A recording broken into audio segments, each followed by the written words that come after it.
Now, one of my other favorite font sites to go to look for fonts is daFont.com. It just has so many cool and just fun variations of fonts when you're coming up with good design ideas that it's a good place to go to and search for. Now, whenever you're looking for a font here, again, similar to Adobe fonts, you can always look at the different categories that they have and use that again as a starting point for what it is that you're looking for. So for example, if I was looking for something kind of an eroded type looking font, I can click on it.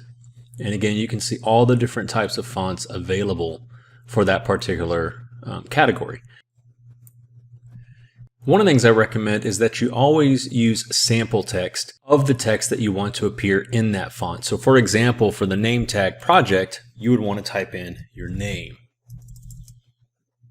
Lowercase, uppercase, and do keep in mind that some fonts are only all uppercase and some are all lowercase. So it completely depends on the font. So I'm going to do mine all uppercase. See what that looks like.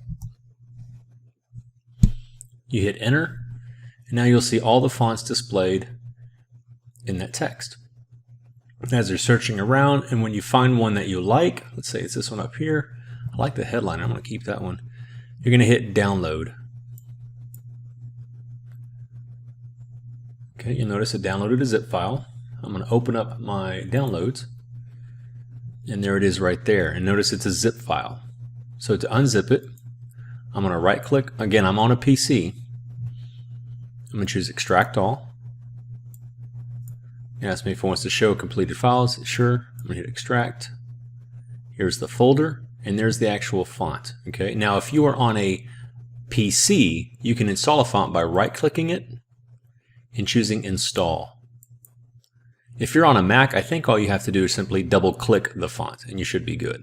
Now, once you do that, now keep in mind, if you go into Illustrator, you may not see it take effect right away. You may have to restart your program, but let's take a look.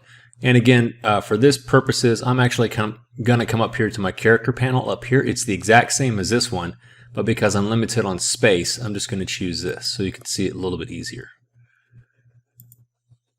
And headliner.